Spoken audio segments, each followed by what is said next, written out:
In the last few months, most of the Russian gains made in their war in Ukraine have been made not by the regular army, but by Wagner, or Wagner PMC, standing for Private Military Company, essentially a mercenary organization that is fighting alongside Russian forces inside Ukraine. It is led by Yevgeny Prigozhin, and he will be the focus of today's video, as in the early hours of today and indeed last night, that was the 23rd of June 2023, and today the 24th of June, I'm recording this in the evening, he mounted what has largely been described as a coup against the regime of Vladimir Putin, taking the town of Rostov-on-Don and marching, or rather driving, to within 200 kilometers of Moscow. So what the hell is going on? The man at the center of this drama, Yevgeny Prigozhin, was born in 1961 in Leningrad, which is now St. Petersburg. On his 20th, he was put in prison in 1981 for a string of robberies. However, he was let out of a 20-year sentence early and was let out of prison in 1990, at which point he somewhat turned his life around and started to sell hot dogs. In the following years, he rose and rose in the scene and was able to buy several restaurants, which became incredibly lucrative. And in the decade that followed, he became very close with another person born in Leningrad that was also making a name for himself, and yes, that's Vladimir Putin. It led from this to him becoming known as Putin's chef, because he became the private chef for Putin, as well as dealing with a lot more dirty work for the soon-to-be president of Russia. It would be in 2014 that he would begin what became known as Wagner, the private military company inside Russia.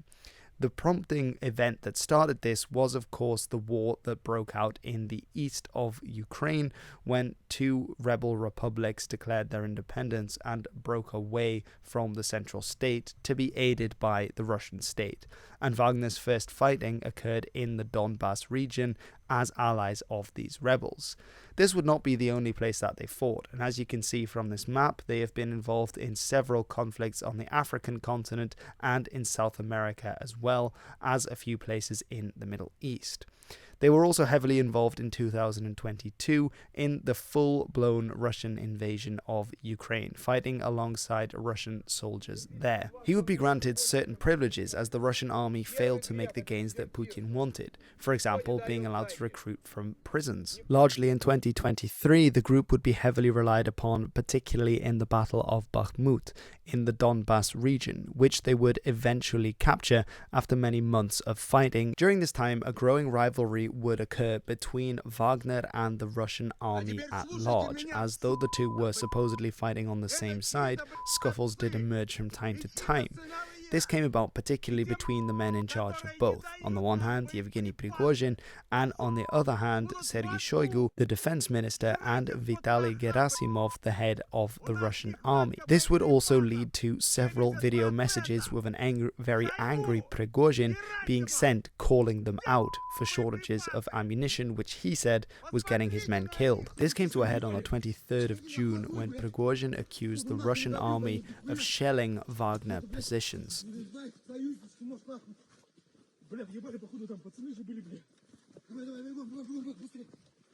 In a fateful Telegram audio recording that was placed on the social media group, Prigozhin said, "This is not a military coup, it is a march for justice. Our actions do not in any way interfere with troops." However, this is not how it was received in Moscow, and a warrant for his arrest was placed, and it was said that he was inciting armed rebellion, a charge that could land one in prison in Russia for 12 to 20 years, so it seemed that the game was on. That evening, military vehicles started to move around Moscow into defensive areas, and Wagner banners, which had proudly been put up only days before, were suddenly being torn down. It looked like Russia was preparing for civil war. Prigozhin was not idle either, and soon his forces moved away from the Ukraine front and had approached the city of Rostov-on-Don, the headquarters of the Russian army that is invading Ukraine. Prigozhin issued another audio message calling on members of the Russian army not to resist his forces moving into Rostov. and it seems that this largely happened as Russian forces appeared to surrender their weapons fairly quickly, and there was no real fighting within the city. While this was happening, Putin's press secretary Dmitry Peskov described the situation as an attempted mutiny, and said that forces would do all they could to resist these efforts. The civilian reaction to Wagner in Rostov-on-Don was particularly interesting. Some of them tried to block the road so that they couldn't advance any further up to Moscow, while actually many people greeted them very well and thanked them for what they were doing, even beating up several of the people that were getting in Wagner's way. So it seems that Russian public opinion is rather divided. With Rostov secured, Prigozhin would send out another audio clip in which he described why he was launching this march for justice, describing some of the gross failures of the Russian army in Ukraine and appearing to condemn the war in its entirety. Meanwhile, his forces would continue northwards on the M4 highway, which connects Rostov-on-Don to Moscow, which is several hundred kilometers to the north. His forces would reach Voronezh, where, unlike in Rostov-on-Don, they would have to fight against Russian ground forces. On the way, they would come under attack by Russian air power, and during this time, several Russian helicopters were shot down. Over the course of the day, 6 Russian helicopters and 1 Russian plane would be brought to the ground, with 12 airmen being killed by the insurgents. It was as the Wagner column was hurtling past Voronezh that Putin addressed the nation for the first time in a televised address. He called the actions of Wagner and its leader Prigozhin treasonous, and he promised to take harsh steps in order to suppress what he saw as this rebellion against his regime.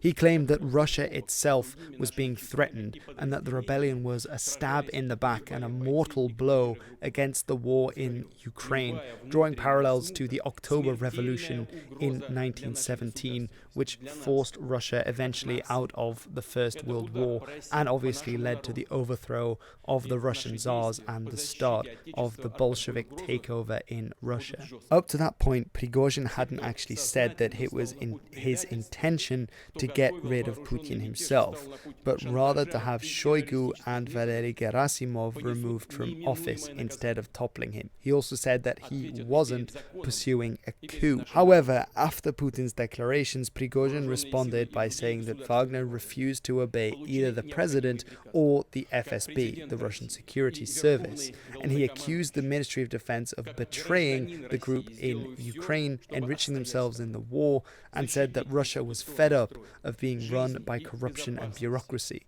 And so the Wagner column continued towards Moscow. It was around this time that a host of pro-Putin politicians appeared to be leaving Moscow. Flights from Moscow were in fact sold out. And it was also revealed that the president of neighboring Belarus, Alexander Lukashenko, had that morning taken a flight from Belarus, avoiding those areas in which the rebel Wagner group had taken control, and made his way to Turkey, something which at the time was heralded as him having fled away from the situation, fearing an imminent collapse. This was followed by news that the presidential plane had left from Valdai, close to Moscow, and flown northwards in the direction of St. Petersburg before disappearing from the radar, thus spurring further rumors that Putin had fled the Kremlin, even though his press secretary said soon afterwards that he was still in place in Moscow. It was shortly after this that the Kalinowski Regiment, which is a Belarusian unit that is fighting alongside the Ukrainians and that has declared war against both Russia and the government of Belarus, led by Lukashenko, which is a close ally of Putin's, that they said now was the time to rise up and to take back Belarus, as it appeared that the dictator had fled the country. Сприяльні умови для знищення диктатури імкліво наближаються. Гэта пачатак канца вялікай тыраніі. Я звяртаюся да ўсіх беларускіх вайскоўцаў. Не ўдзельнічайце ва ўнутраным канфлікце Расіі. Гэта грамадзянская вайна нас не тычыцца. Для беларусаў важна другое.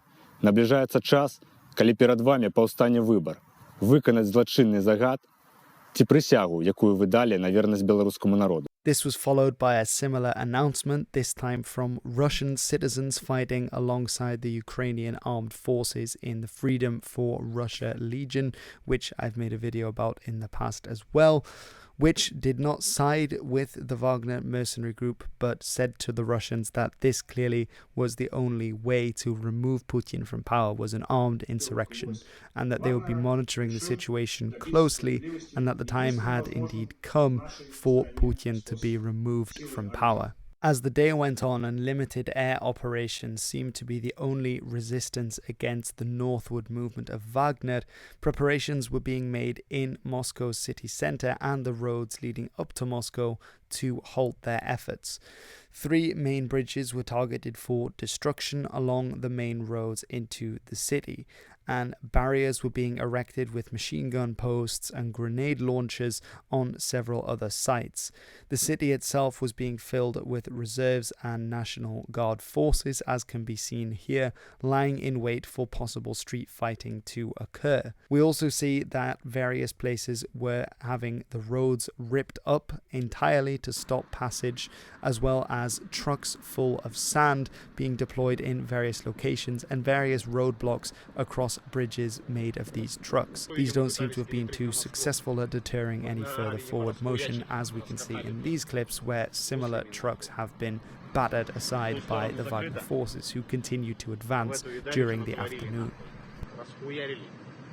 The tension was therefore mounting, as the Wagner troops seemed to be largely unopposed in a large column consisting of up to around 400 vehicles making their way northwards to Moscow.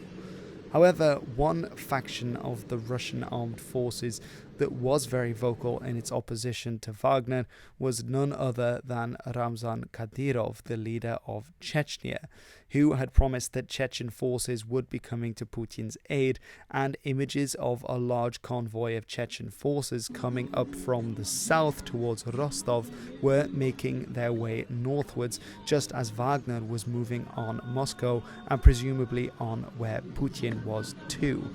However, for much of the day, they were involved in heavy traffic jams on the way to Rostov-on-Don, but towards the end of the afternoon, they started to get particularly close, and it seemed like a race was on, whether Wagner would first make it to Moscow and be able to topple Putin, or whether the Chechen forces would make it to Rostov and be able to capture the main base that Wagner had established there.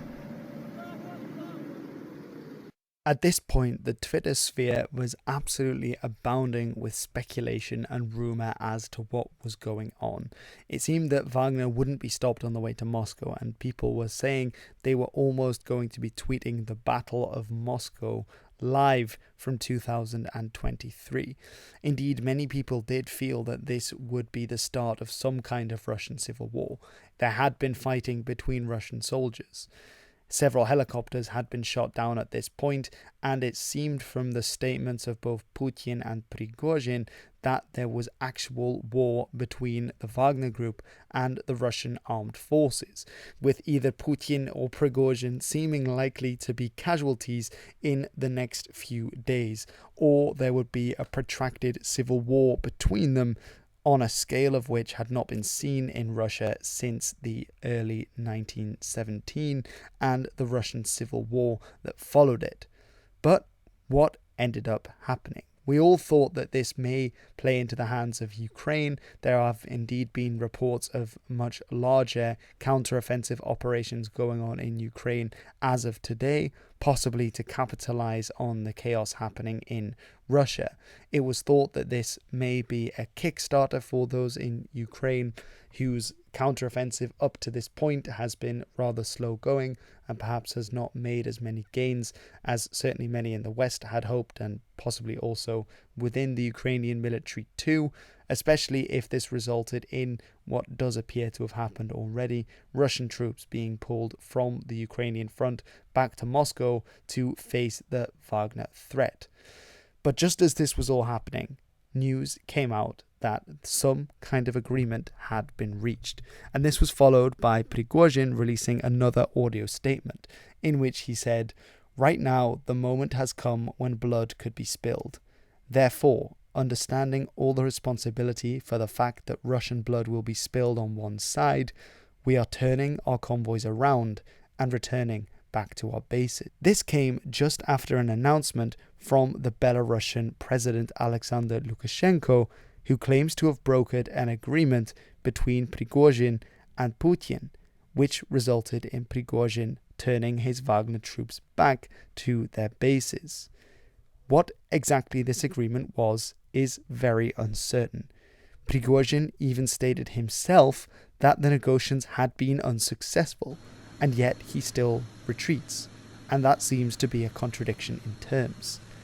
This is the day that all of this has happened, and in fact, halfway through making this video, this statement was released, and so I had ended on a much more open note, saying we're unsure of where this is going. Perhaps we'll have a civil war. Perhaps Putin will flee. Perhaps Prigozhin will lose his nerve. And in fact, all of those are still possible, although not in the way that they were several hours ago. It will probably take quite a few days, perhaps weeks, and perhaps we will never find out what truly has gone on today. But there has been a huge shift and that something monumental has taken place. Whether this was a hugely elaborate false flag or planned stunt by Prigozhin and Putin, whether Prigozhin was fully intent on taking power and lost his nerve, or whether Prigozhin simply wanted to flex his military muscles in this case, is hard to say at this point. But we will clearly and carefully follow what we can in the next days and weeks to try and understand what has gone on here.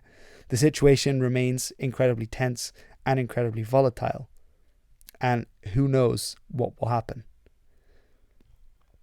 I think it's fair to say, though, that this certainly isn't over.